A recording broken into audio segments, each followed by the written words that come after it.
Kamu kok tahu kalau aku punya pacar? Pacarnya banyak, Valen. Waduh. Aku naik ke atas, lagi benerin bantalnya, terus dia lihat ada rambut perempuan yang segede bola tenis. Gumpalan rambut gitu. Gumpalan rambut. Memang dari dulu itu memang katanya banyak yang kesurupan, cuman DM itu nggak pernah. Harus belajar lah supaya nggak terlalu larut dalam lautan luka dalam dan tak tahu arah jalan pulang.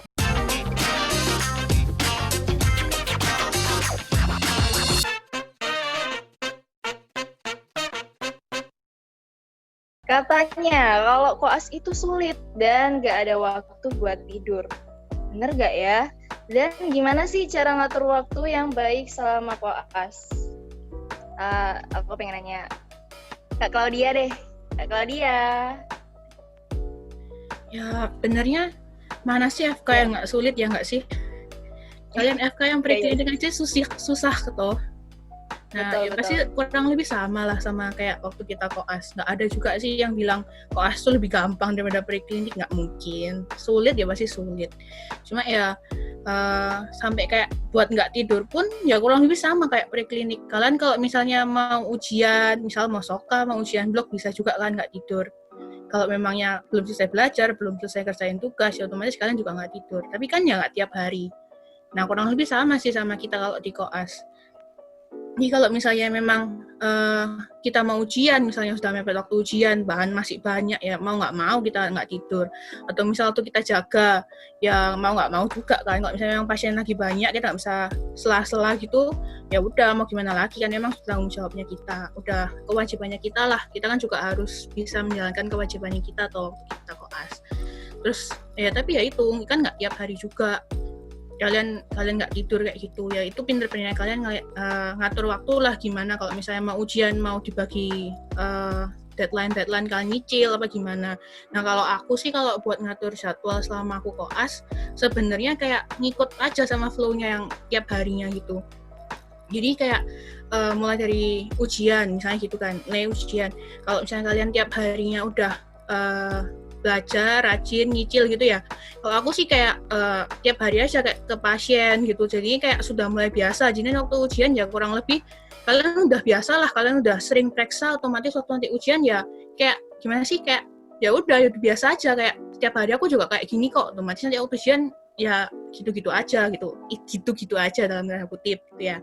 Terus kalau misal kayak bikin tugas gitu-gitu ya ngikut aja sama. Jadi kayak kurang lebih sama kayak kalian bikin tugas gitu. Misal kayak deadline harus kumpul tanggal berapa, ya kalian nyicil kayak gimana. Atau misal ngikut sela-sela, misal selesai poli gitu ya. Polinya pas pasiennya nggak serba banyak, kalian selesai duluan, ada waktu kosong. Nyicil-nyicil kayak nyolong-nyolong waktu, kerja ini, kerja itu gitu bisa. Terus kalau yang lain-lainnya kurang lebih sama sih kalau aku, jadi kayak ngikut aja tiap hari. Kalau kerjaannya kalian harus periksa pasien jam segini ya periksa aja. Terus kayak mau ikut visite, ikut poli, mau ikut apa jadi ikutin aja. Karena tiap hari itu pun kita belajar banyak kok pasti. Jadi kalau sehari-harinya kalian sudah menjalani kehidupan koas itu dengan semestinya, pasti otomatis ya bisalah belajar setiap hari kayak gitu. Gak harus kalian yang tiap pulang udah capek, pulang malam terus harus buka buku, belajar ini, belajar itu. Menurutku emang perlu, tapi lebih baik kan kalau kita memanfaatkan waktu dengan pasien kan di rumah sakit gitu. Oke, betul ya. Dari tadi juga aku lihat nih kakak yang lain, Kak Valen, Kak Erwin, Kak Johan apa lagi? Gini. Oh berarti benar. Iya. Oke. Betul. Oke, terima kasih Kak Claudia, luar biasa ya. Jadi soalnya kan pasti banyak yang mikir nih, pasti koas lebih sulit deh. Katanya malah gak ada waktu buat tidur, terus besoknya udah ujian. Ternyata ya gak mesti ya, sama aja juga seperti preklinik. Oke, lanjut nih. Ini kayaknya pertanyaan pasti orang-orang mau tahu deh. Ini kakak di sini udah punya pacar gak sih? Kira-kira, dan gimana cara bagi waktu antara pacar sama hal-hal yang lain, apalagi kan kita bahas koas nih ya. Jadi cara bagi waktu sama koas. Mungkin dari Kak Valen deh, Kak Valen. Kamu kok tahu kalau aku punya pacar? Oh, ini cuma main nunjuk-nunjuk aja sih nih kayaknya. Kak Valen gitu kan. Iya. Ternyata oke. Ternyata bener. Silakan Kak. Ya, tahu nggak pacarku siapa? Siapa? Nggak tahu. Aku tebak. Heeh. Yang jadi narasumber di ini gak sih? Salah. Nggak. Oh bukan ya, pas kita TKO. Masa? Siapa ya? Aku nggak tahu bahkan. Lupa namanya. Oke deh. Ayo siapa? Ayo, Ayo. siapa? Tahu siapa itu? Simpenannya itu. Di-spill. Ketahuan. Pacarnya banyak Valen. Waduh. Punya serep biasanya dia. Heeh. Sedia payung Oke, sebelum oke. hujan. Oh, mantap. Quotes-nya mantap. Nggak bercanda.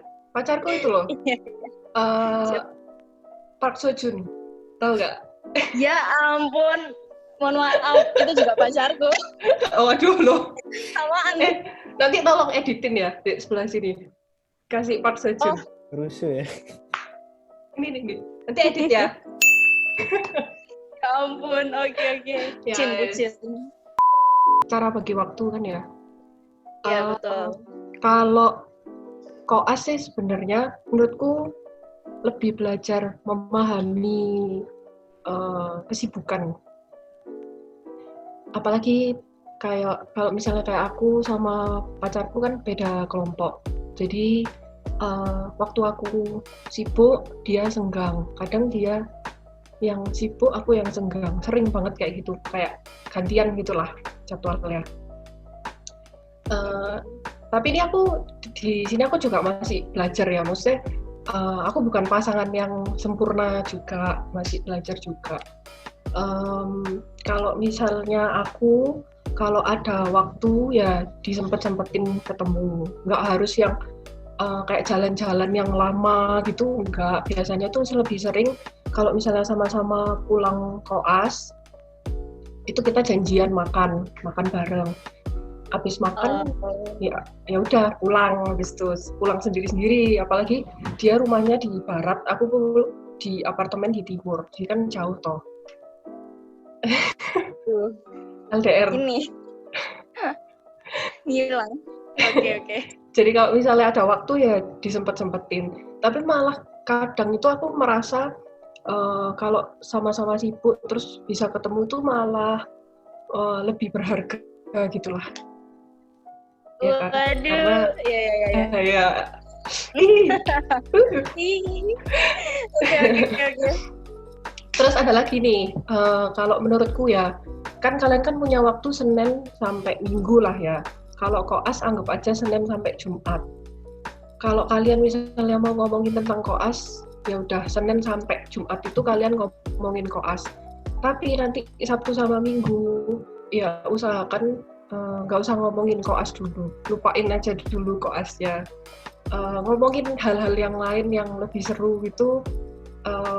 Menurutku bisa jadi tips lah supaya yang diomongin tuh nggak pelajaran terus ya kan, pasti udah kita tuh penat, capek koas dan lain-lain, terus nanti ketemu sama pacar ngomongin koas lagi gitu. Jadi ngomongin yang lain. Aku biasanya sih ngomongin jadwal syutingnya dia ya kan.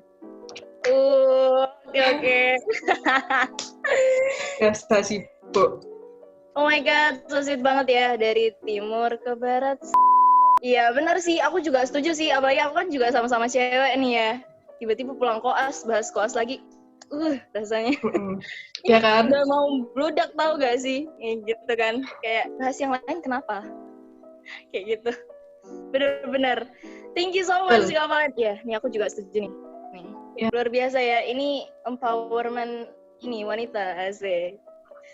Lanjut nih. Ini ada seru juga nih, pertanyaannya seru nih. Ada gak sih cerita horor selama koas? Aku minta Kak Johan deh, Kak Johan. Horor ya. Ada cerita horor gak? Horor, nggak tahu ya bisa bilang horor atau aneh sih. Ini aku waktu itu lagi koas bareng sama Erwin. Kebetulan kita bareng koas di luar kota 3 minggu. Nah sebenarnya yang mengalami kejadian horornya ini harusnya Erwin. Cuman ada beberapa hal-hal aneh yang terjadi di luar kota itu. Jadi kan kita tinggal di asrama nih 3 minggu. Asrama di luar kota 3 minggu. Terus itu kan banyak asrama, tapi asramanya kita itu memang terkenal ada kamar yang serem atau horor, katanya berhantu sih katanya. Cuman kita nggak tahu kan. Jadi kamar itu ada berapa ya Min ya? 7. Ada 7. Ada 7. Nah, 7 atau 8 gitu ya. 7. Nah, kamar yang nomor 5 ini yang katanya horor. Nah, itu kamar itu selalu dikunci, nggak pernah dibuka, nggak ada boleh DM yang masuk. Nah, kebetulan kita itu di samping kanannya itu 2. Kita nomor 3 ya, Su? Iya, nomor 3 kalau nggak salah. Nah, kita nomor 3, nah kamarnya itu nomor 5. Nah, selama 2 minggu berjalan di sana, jalan-jalan 2 minggu nggak ada kejadian aneh. Nah, kita tuh sekamar berempat nih, soalnya ada anak univ lain juga. Jadi, aku sama Erwin sama 2 anak univ lain. Nah, 2 minggu, setelah 2 minggu, anak univ lainnya ini pulang, sudah selesai stasiunnya. Tinggal kita berdua. Kan ranjang itu ranjang susun nih. Ini aku yang di bawah, Erwin yang di atas nih. Kan sama kamarnya itu buat cowok semua. Nah, waktu mereka pulang, mau tidur malam-malam nih, Erwin naik ke atas, lagi benerin bantalnya, terus dia lihat ada rambut perempuan yang segede bola tenis. Gumpalan rambut gitu. Gumpalan rambut. Kan biasanya kan kalau rambut cewek anggapannya 1 helai, 2 helai, tapi ini segede bola tenis gitu. Bola tenis gede gitu. Bola tenis. Dia dipegang gini sama Erwin. Ini rambutnya siapa yo? Terus aku tanya tuh, nggak ngerti lah. Emang ada cewek tak masuk sini? Ya nggak ada. Well, toh kan cuman kita berdua sekarang. Soalnya yang 2-nya lagi itu sudah pulang. Tapi ya malam-malam itu ya wis lah. Jadi kita nganggep ya wis lah, biarin aja. Wong anggap aja nggak ada lah barang itu. Terus besok pagi nih, kan aku mbak kipas nih dari rumah nih. Kipasku itu berdiri tegak. Selama 2 minggu berdiri tegak. Pas pagi kipasku itu jatuh. Pas jatuh, tak coba naikin lagi, tak berdiriin tegak lagi. Tapi nggak bisa. Setiap kali tak naikin, dia jatuh. Setiap kali tak naikin, dia jatuh lagi. Terus jadi langsung gitu, pas baru dinaikin, iya jatuh. Langsung kelihatan ambruk. Dia jatuh. Ambruk. Langsung kelihatan langsung. Iya langsung jatuh, ambruk. Pakai mata sendiri kelihatan tuh. Kita berdua ini, tanya Erwin ini. Iya. Kita berdua ini. Jadi ya selama 1 minggu terakhir tuh, jadi kita ngalasi kipasnya itu pakai tas-tas kita, jadi biar tetap berdiri tegak. Nah, waktu pulangnya, kan kita sudah 1 minggu lewat nih, waktu pulang kan kipasnya otomatis tak pulang. Tak pulang ke rumah, tak taruh di rumah, tak berdiriin kipasnya. Bisa tegak di rumah. Wow. Tapi di sana itu selama 1 minggu kita harus nyapi barang-barang biar itu nggak jatuh kipasnya. Tapi pas sampai di rumah itu kipasnya tegak lagi, berfungsi normal. Ya itu menurutku nggak tahu horor, nggak tahu aneh ya. Iya itu horor sih ya. Sejak kejadian yang ketemu rambut itu, kita tiap malam setel Ragu Rohani aja ya. Iya betul. Tapi untungnya nggak ada ini sih, nggak ada masalah lain sih. Ada yang lebih aneh lagi nggak ada. Soalnya jujur aja aku ini orangnya penakut deh. Sempat ada yang kesurupan tuh, tapi kan bukan DM. Oh iya, bukan daerah. Di bukan tempat DM. lain ada yang kesurupan. Ada yang kesurupan. Memang dari dulu itu memang katanya banyak yang kesurupan, cuman DM itu nggak pernah. Jadi yang kesurupan itu kalau nggak teman-teman dari keperawatan atau ya pokoknya nakes yang lain gitu. Kalau DM ini mungkin karena pikirannya sudah berat, stres gitu ya, jadi setannya kalau mau masuk ke pikirannya tuh ikut pusing juga. Setannya mikir. Iya, ikut mikir juga. Ikut mikir ya. Bebannya sudah terlalu berat. Waduh. Tapi lumayan horor sih, apalagi yang pas gumpalan rambut itu kayak dari mana? Ya, ini kan cuma cowok kan isinya. Nah itu kan sudah minggu. Cuma cowok dari mana? Sudah minggu kedua juga. Kalau ketemu mungkin di hari-hari pertama kan mungkin masuk akal ya. Mungkin yang tinggal di sini sebelumnya mungkin bersihinnya kurang bersih atau gimana. Nah ini sudah Ya, minggu atau kedua gunting rambut kita baru gimana deh. ketemu. Nah itu aneh Padahal sih. Erwin tok yang tidur di situ loh. Heran Nah, juga. itu kayaknya itu mencurigakan. Oke. Langsung putar lagu rohani, mantap. Iya. Manjur. Manjur luar biasa. Manjur. Oh ini aku harus catat ini lagu rohani. Iya, tips. Tips and trick buat Tips guys, tips koas di lagu luar rohani. kota. Bawa. Iya. Apalagi yang pakai Stiker sama asrama-asramaan. Betul. Ada Iya. ceritanya. Kira-kira apa sih bedanya koas sebelum dan sesudah pandemi? Kan kalau pandemi ini apa ya? Online ya berarti ya. Mungkin Kak Erwin bisa dijawab, Kak Erwin. Ya, mungkin kalau sebelum koas kan kayak yang sudah tadi aku bilang ya, jadi kita sehari-hari ya ikut dokternya, terus periksa pasien. Kalau nanti ada kegiatan ilmiah ya kita kegiatan ilmiah, presentasi. Terus kalau jaga malam ya kita jaga malam dari sore sampai besok paginya di IGD.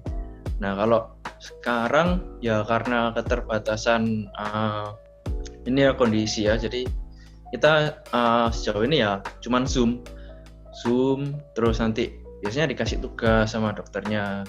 Jadi ya semacam teman-teman yang preklinik ini, jadi kayak kita bahas penyakit, terus bahas kasus, misal ada tuan A datang dengan keluhan gini. Nah nanti kira-kira apa sih kita harus periksa apa sih, jadi kayak diskusi kasus itu. Lebih banyak ke teorinya karena memang keterbatasan kita nggak bisa melakukan praktek ya langsung ya. Jadi ya kalau dibilang nggak enak sih, lebih enak koas secara langsung karena kita juga langsung ketemu pasien. Karena kalau teman-teman nyadar nggak kalau misalnya kuliah secara Zoom ini agak kurang efektif, jadi kayak kurang nyantol gitu di otak. Nah lebih nyantol kalau misalnya kita langsung belajar, terus apalagi sambil ketemu pasien, oh ini gejalanya cocok sama yang aku pelajari, oh langsung nyantol. Jadi kalau misalnya kita bayangin penyakit, misalnya penyakit tipes, oh penyakit tipes ini kayak bapak A, bapak B yang kemarin tak periksa, oh jadi langsung ingat. Nah kalau kita koas online gini agak susah ya, jadi ya cuman berdasarkan buku aja sejauh ini. Apalagi kalau mungkin penyakit-penyakit yang harus dilihat kayak kulit, terus penyakit-penyakit bedah yang kita harus periksa langsung. Ya latihan-latihan menjahit kan kita juga nggak dapat. Tapi nanti setelah koas online ini, kalau situasinya sudah memungkinkan, entah itu mungkin di akhir tahun atau awal tahun depan, itu kita tetap masuk kok. Jadi bakal tetap dapat skill secara offline-nya. Jadi yang di sini sejauh ini kita memperdalam dulu teorinya. Nanti waktu kita masuk sudah nggak banyak bahas teori lagi, langsung ke praktek ke pasien kayak gitu sih. Oke, ya emang benar sih ya kata Kak Erwin. Jujur saja ya, aku sendiri ngalamin kayak ini online. Aku makin hari bukannya makin nurun nilaiku. Mikirnya makin males kan juga belajarnya. Iya, pasti banyak mikir online nih asik nih online, pasti lebih gampang, lebih ini. Kapok kan, tambah sulit, ujian tambah sulit, belajar tambah sulit, nggak masuk ini. Titik terberat yang pernah dijalani selama koas. Nah dari tadi kan katanya harus having fun, harus dibawa ya go with the flow, terus tetap senang-senang aja. Tapi pasti ada atau nggak ada sih kira-kira titik terberat yang pernah dijalani selama koas? Kak Valen, aku mau Kak Valen menjawab. Ya, ini pertanyaan sebenarnya agak susah ya. Karena menurutku setiap stase itu punya cerita sendiri, punya titik beratnya sendiri dan nggak bisa disamain gitu loh. Kalau menurutku paling yang lebih universal ya, yang menurutku berat banget itu waktu kita nolong pasien code blue. Jadi kalau kita di rumah sakit itu, kalau ada code blue kita harus siap juga untuk bantu-bantu dokternya. Entah itu mulai dari RCP, nyuntik epinefrin, atau cuma yang simple kayak nyatet waktu kapan masukin obat, kapan RUSC kayak gitu-gitu. Nah, Ya itu tadi pasiennya kan pasti ada dua kemungkinan, antara bisa ROSC tapi ada juga yang enggak, ya kan. Kalau aku sih kalau misalnya pasiennya yang nggak bisa balik itu nyesek sih, karena apa ya, kayak kita udah ikut bantu terus habis itu harus denger dokternya itu menyampaikan kayak waktu kematian ke keluarganya, menyampaikan kalau misalnya pasiennya udah nggak bisa ditolong, terus harus lihat reaksi dari keluarganya, karena kebanyakan selama ini yang aku temui itu reaksi pertama pasti nangis sama teriak-teriak, pasti itu ngeliatnya kayak apa ya, nyesek sedih banget gitu loh. Meskipun kadang aku nggak bantu, misalnya kan nggak semua juga harus ikut bantu Code Blue ya. Kadang misalnya aku lagi muter keliling di bangsalnya, terus aku nggak tahu keadaan waktu jaga IGD gimana misalnya, terus aku waktu balik ternyata ada pasien yang meninggal, terus keluarganya masih belum bisa terima, itu menurutku tuh berat sih lihat kayak gitu ya. Tapi harus belajar lah supaya nggak terlalu larut dalam lautan luka dalam dan tak tahu arah jalan pulang. Jadi karaoke lagi nih. Oke, Kak, aku mau nanya dulu deh. Mungkin kan ada teman-teman di rumah juga yang belum tahu ya. Aku sendiri juga masih belum tahu. Code Blue itu apa sih? Itu kayak gimana? Jadi untuk pasien yang gawat darurat, jadi biasanya pasiennya yang cardiac arrest gitu-gitu, nanti ada kayak sistemnya, nanti kalian diajarin kok waktu mau masuk ke rumah sakit itu, kalau misalnya ketemu pasien yang mana sih pasien yang harus dilaporkan sebagai Code Blue, nah gitu. Terus nanti satu rumah sakit nih bakal ada kayak ninu-ninunya itu loh. Code Blue, gede, Code Blue mana gitu ya, ninu-ninunya itu. Ya itu. Nanti kita harus siap bantu. Apapun yang bisa kita bantu di tempat situ ya kita lakukan. Oke, luar biasa. Emang pasiennya ya pasien-pasien yang kritis-kritis gitu sering. Yang perlu bantuan Ya. pompa jantung pokoknya. Yang perlu RJP. Resusitasi jantung paru. Jadi belajar bener-bener ya skill lab-nya. Karena itu berguna banget. Nah itu skill lab. Waduh. Terima kasih Kak Valen, luar biasa. Ya, terima kasih. Luar biasa lirik lagunya tadi. Enggak. Maksudnya pengalamannya.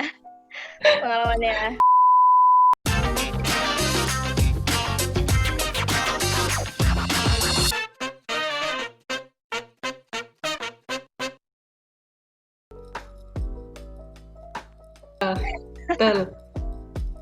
Kalau tadi katanya Johan kan nggak semua stase berat kan? Soalnya ada yang lebih berat.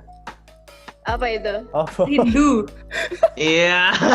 Langsung perawat yang dari ujung sana teriak, DM, kamu kok kayak gitu? Aduh, ya ampun Thomas DM. Ya ampun, terus Pernah aku sekali otopsi itu sampai jam 10 apa 11 malam.